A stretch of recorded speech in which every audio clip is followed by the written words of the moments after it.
Welcome to the Floreducation Podcast. I'm your host, Kyle Hedin, owner of Illustrious Hardwoods in the always sunny Phoenix, Arizona. We're here to talk with contractors from all across the country about issues that matter to you. This week's guest is Anthony Moses. Anthony and I discuss the always hot topic of pricing. Find out how you should set yours and why you shouldn't be concerned with what others are doing.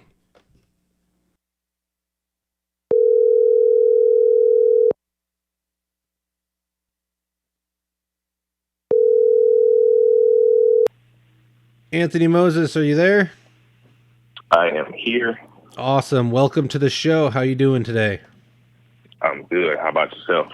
I'm doing great. It's a lovely day here in Phoenix, so no complaints. Why don't you go ahead and introduce yourself, your business, what you do, where you do it, and how long you've been doing it?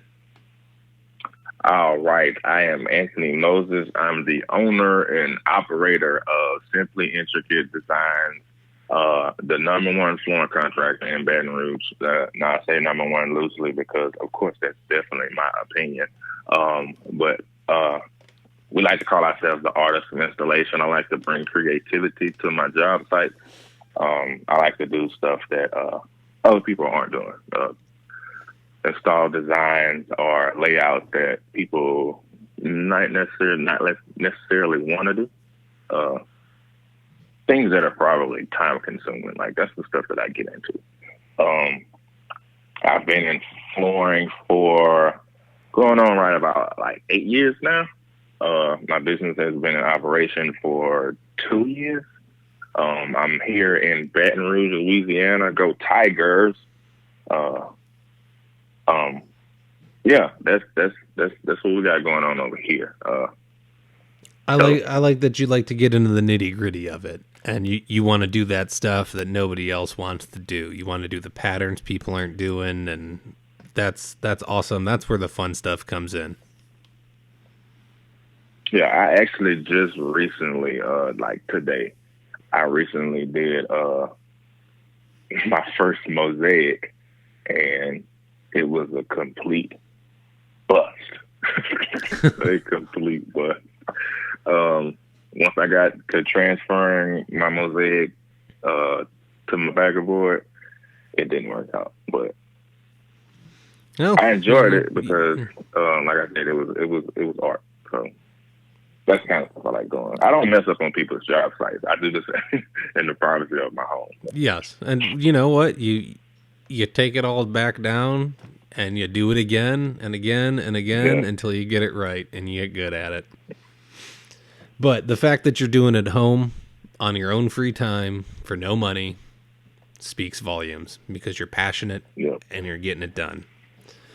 So I want to talk a little bit about pricing. And, there is always talk among contractors. How much you charging? What do you get to do this service? How much do you get? And then there's always the guys that come along and say, I can't charge that in my area.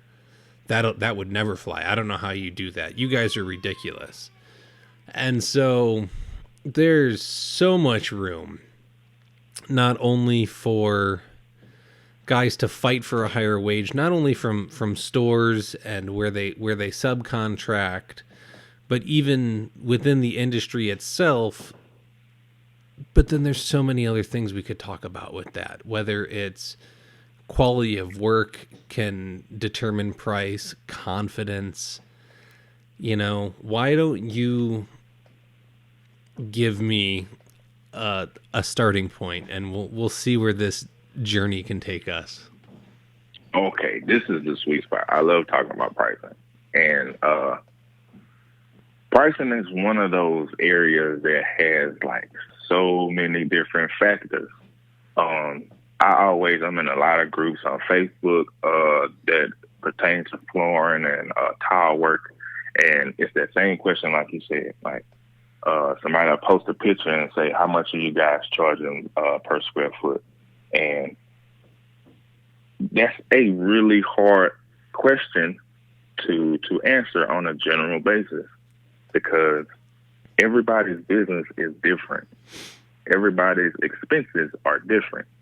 The way I was taught when it comes to managing my finances and pricing, that should all be based on your overhead and your job costing. So what you might charge for a particular job, it should be different from mine, unless we have the same business structure, like the same exact business structure. So when people ask, like, what are you guys charging for this? It's like, I mean, I can give you what I charge, but that doesn't mean that you can charge it. Correct. And it's a fine line when you go to, let's say a contractor goes to somebody's house and charges based off of what the other contractor told them. You might be totally overcharging this person based on your numbers. And of course, they might not know it, but for me, it's like if I know in my heart that I'm overcharging somebody, even though it's the market price, I don't feel comfortable doing it. Like, I don't feel comfortable doing it. Mm-hmm. But that's what a lot of people do. Like, when it comes to our line of work, like, pricing is there's so many things that go into pricing. Like, there are the companies. It's always going to be somebody that is going to charge less than you. Then it's always going to be somebody that charges more than you. The person that's at the top that's charging the highest has 9 times out of 10 built a brand to where they can charge whatever they want. I think that's it. Once you build a brand that everybody knows is like, just by the name, they know the quality of work they're going to get. They know what all comes with it. Those are the companies that can charge whatever they want. There is no square footage price. Like, hey, I mean, it's going to cost $10,000 to do your job. There is a square footage price, but it's going to be dependent on job. It's going to be dependent on, like you said, your business model. So my square footage price can be vastly different from the guy down the street that's going to bid the exact same job as me. And let's go back. So one of the things you said is you need to know what it costs you to run your business. You need to know your overhead, your expenses. So when you're looking at trying to figure out your pricing, how much does it cost you to run your business per day? What's it going to cost you to get there in gas? What's it going to cost to put a new blade on the saw? What's it going to cost to transport the materials to the job? How much is your insurance? How much do your employees cost if you have them? You have to match their taxes. Do you have a bookkeeper? All of these things need to be calculated out. And once you get that number, those are all of your expenses. Okay, well, now I have my own bills to pay at home. I have kids. They want to do sports. We have to, I need food. I need car insurance on my wife's car. All of these things need to be taken into consideration. So now let's say we're all in and my expenses for the year are $75,000. Well, I'm going to work 5 days a week because I don't want to work weekends. I want to spend them with my kids. So now I'm going to have a couple of slow months throughout the year. So let's knock off 12 weeks. So I'm down to 5 days a week. At 40 weeks, there's 200 days. So if I have 75, I'll pull out my calculator. Let's see here. Look, I started myself. As soon as you did, I picked my phone up. Okay, so we've got $75,000 divided by 200 days that I can potentially work, which means I need to make a minimum of $375 a day to cover all of my expenses, taxes, insurance, absolutely everything. What's $375 actually break down to? I don't know. I don't know what you're putting in, what you're doing, but now we have a number to go off of. And I'm not going to work all 200 days. My business is still new. If you're working all 200 days, good for you. If you're working more than that, you're doing even better. Right. Now, I personally, my goal for my business is that I do $1,000 in labor a day. So if I only need to bring home 375, that's profit. And that's absolutely amazing because we're all in this to be profitable. So you have to be able to find those numbers, and then you can fine tune it. And let alone, even once I have that number, the services I'm offering behind how I install the floor may not be the services the guy that also bids the job is offering. And so I might charge slightly more because my equipment is different. I approach it a different way. I have additional services included to have a better value behind what I'm offering. And so while I may be only a quarter or 50 cents more a square foot, the value that the client sees is much higher, and so they're more likely to go with me versus the other guy. Yeah. I mean, and even on top of that, it's just like you said, what you're able to offer, like warranties. There's different companies offer different warranties. I myself try to set myself apart by offering 5-year warranties on my installation. Mm-hmm. There's a lot of people that only offer 1 year. Not to say that I'm right and they're wrong, but when you look at that final number for the total job, there's more that comes with different packages, and then there's companies out there that offer more than I do. Mm-hmm. So when it comes to pricing, all that is factored into why you charge what you charge. Like you said, once you find that number, we're going to use $375 for the day. Yeah. You have to include that profit in, because I mean, I don't think anybody's in business just to be breaking even. Correct. I mean, you want to grow. There might be more equipment that you want to purchase.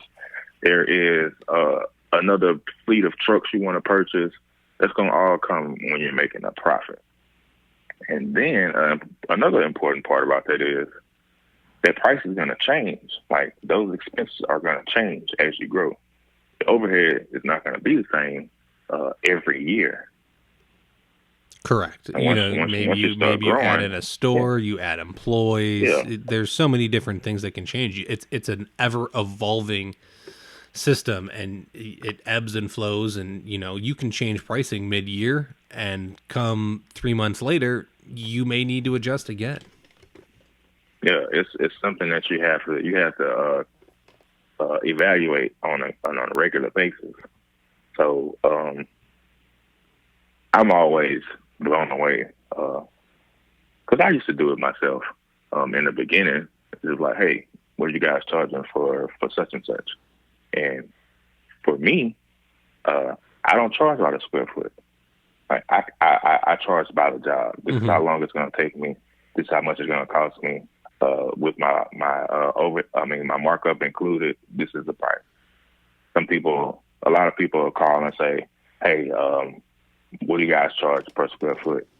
And I could give them a square foot price, but if I were to use my numbers on what I need to make that day, and I break it down to the square foot price, people will look at my pricing and be like, there's no way I'm paying that. Yeah. Like, this guy over here that's charging, and no offense to anybody, but there's this guy over here charging $1 a square foot. Like, why would I pay you any more than that? But being able to explain what all goes into that price and what all the customer gets within that package is where you find, this is why I charge what I charge. Like, to be in business, I have to charge this amount. Yes, you need to know what you need to make a day, so you know what your daily minimum needs to be. And as we've already said, your daily minimum can be different than my daily minimum, but we need to know what we need to go out and make a day. If I'm going to drive out and set up my tools and do X, Y, and Z, whether it takes me 2 hours or all day, I need to be able to make what I need to make.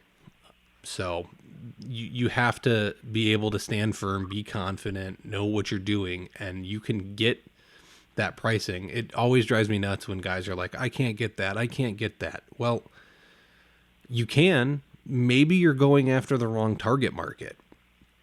If you're catering to the lower end of the spectrum, you're not going to get what you want to get. But there are people that will pay for quality, and you can get higher rates. You just need to find that niche of a market and be able to get within that scene, I guess, or within that niche. And so it took me a while when I started to be able to get to where I wanted to be, and now I'm there, and I feel confident. But I'm always striving to get more and more, and move on and get to a different market. I personally want to be the most expensive in my area, and I want people to know that when they hire Illustrious Hardwoods, you don't have to worry about a thing. We're going to come through. We're going to give you top-notch work for a fair price, and that floor is going to last you as long as you need it to last you. So, and I think all that goes into how you market yourself. Mm-hmm. Like once you find those numbers for your business, anytime I hear people saying that, like you said, that I can't get that price, all I can think is because you're not marketing yourself right. Like you're not marketing yourself for that number that you would want to get. I look at the flooring industry just in my town, but just all over. It's super saturated. Like it's super saturated because anybody can start a flooring company. Like 9 times out of 10, you don't have to. There's not really a schooling that you have to go through. Like somebody can pick up a trowel and mix up some thin set and say, I install tile. So there's a lot of people out there that we would be in competition with that are not necessarily trying to grow a company to be, like you said, the number one guy in town. They're just like, it's paying my bills and I'm making it for now. So when it comes to marketing yourself to stand out, that's how you allow the higher number to come in. And people that, they're the ones that are saying that I can't get that price because it's like, well, what are you doing to put yourself in that position? If you don't market yourself to be the guy that is worth that, you'll never get it. Correct. Get it. And you also have to be able to back that up.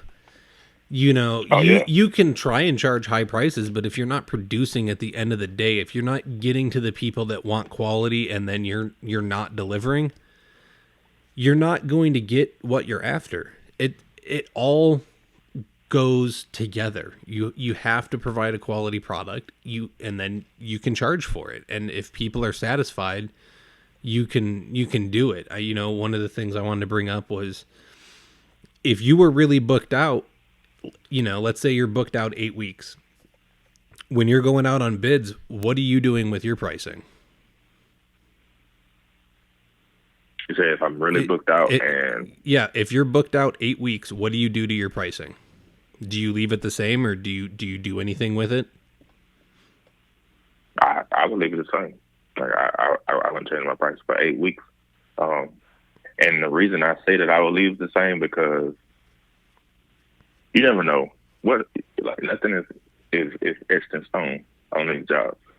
Let's say if I was to lower my pricing, something fell through on one of the jobs, the 8 weeks turns into 4 weeks.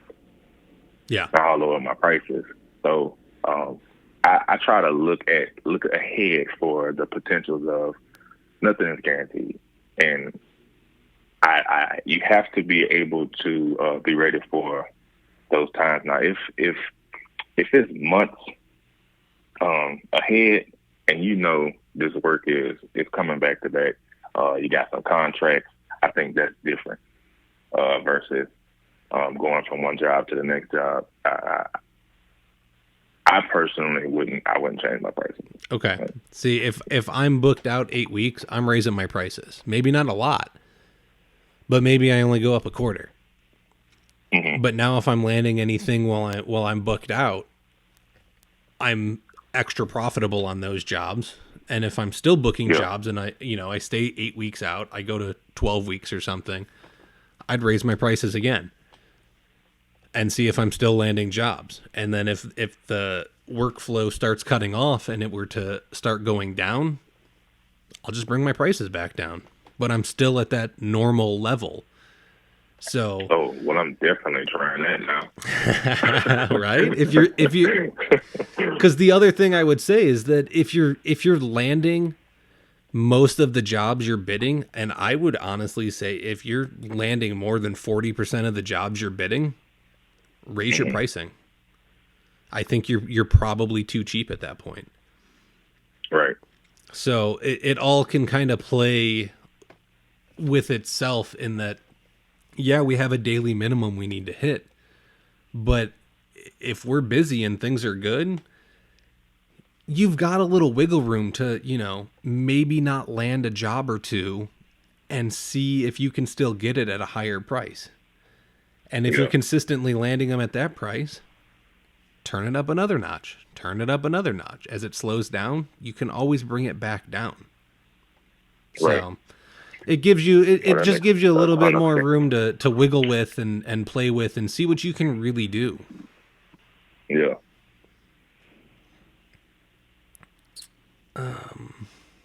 Again, I think like I said, pricing is one of those areas that contractors, I feel like, really need to understand that your numbers are your numbers. Right? Mm-hmm. Figure out what your numbers are, and then you can start comparing with other people. Right?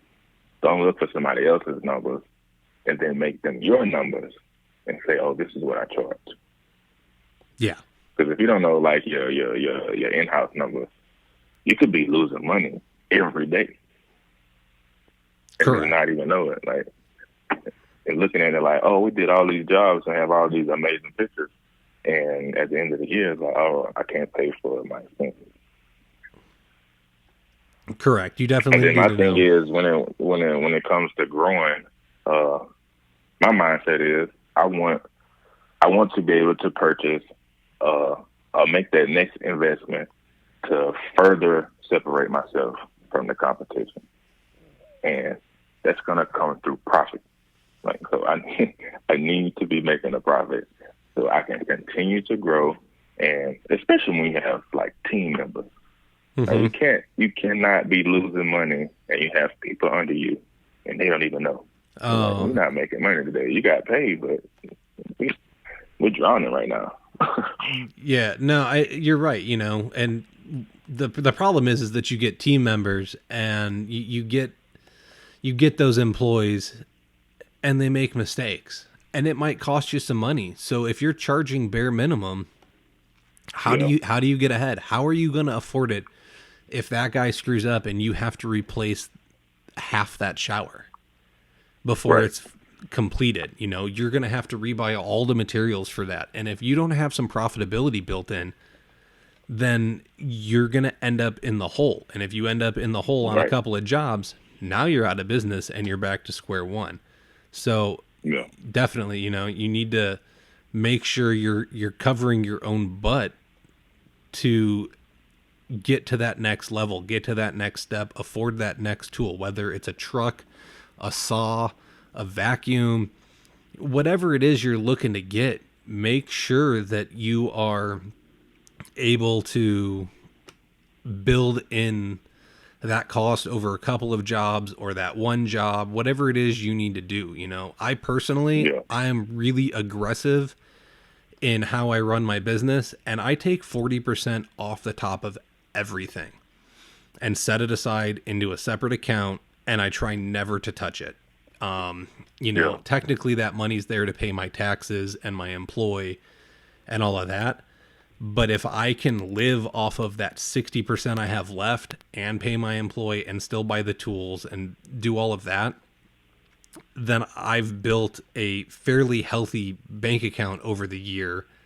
And so if I need to pay a big tax bill out of nowhere, or if I need to make a bigger purchase and buy, a new Ermator S26 so that I can do more dustless tile removal, dropping that $2,500 is going to be no sweat because it's been built in Right. already.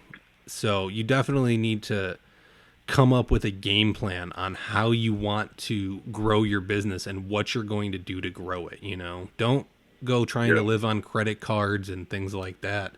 Not that there's nothing wrong with having a credit card and using credit, but make sure you can actually pay that bill. Don't get screwed on the interest because you're trying to grow something and you got to keep that money in your pocket. Don't put it in somebody else's. So you got any tips or tricks for us when we're installing a bathroom? Yes. Templates. Templates are lifesavers. Like any area that you can use a template on, take advantage of it. I do templates on like all my backsplashes, uh, shower floors, even walls.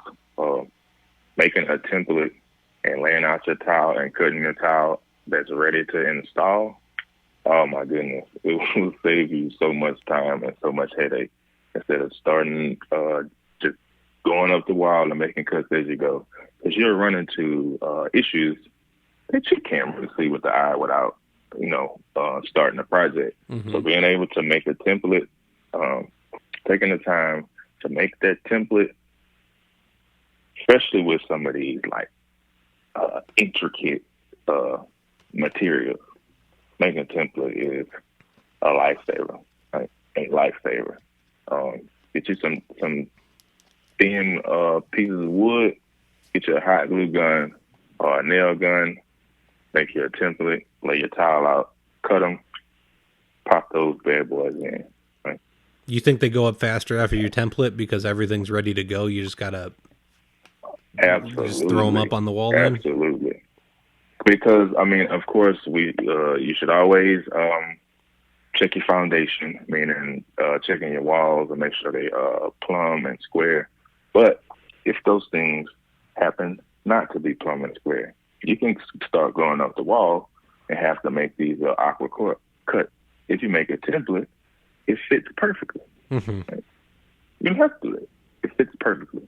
Now, I would always tell anybody to make sure your foundation is right before you start. But like for a shower pan that may not be perfectly square, you can do a template, cut everything, and it's going to go in just the way you template it. It saves so much time. So much time. I can only imagine, when I got a stair jig to be able to do stairs, changed my life. And so it's essentially the same thing because you're templating each stair with the stair jig and then you transfer it onto the board. You go to the saw, you cut it, and all of a sudden it fits in perfect and tight and perfect to the walls, and you move on to the next one much quicker.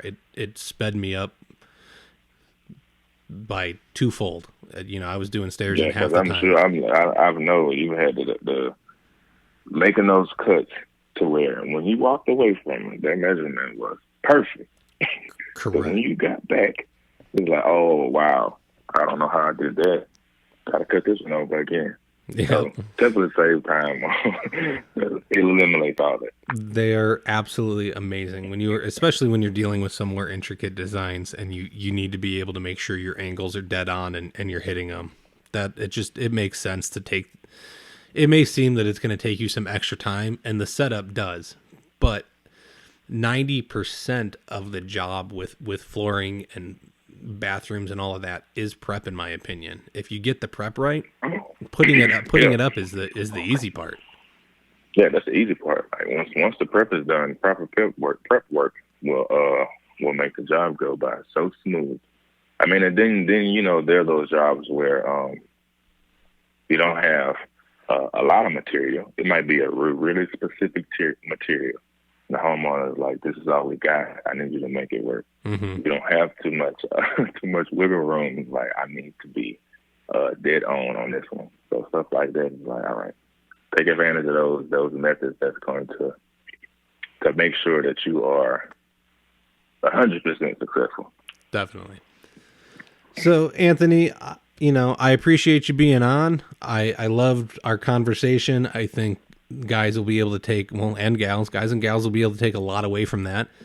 And hopefully it helps elevate the industry and gets people to be a little bit more successful. But why don't you go ahead and drop that business name again, where people can find you, phone number if anyone wants to reach out to you. Okay, I am Anthony Moses with Simply Intricate Designs, the #1 flooring contractor in Baton Rouge, Louisiana. If you want to contact us by phone, our number is 225-288-7019. Or you can check out our podcast. I have started a podcast called Floor Masters. It's on iTunes, Apple Podcasts, Spotify, Deezer, a couple of the other ones that I can't remember right now. But if you Google Floor Masters, you can find us. You can check out our website, www.simplyintricatedesigns.com.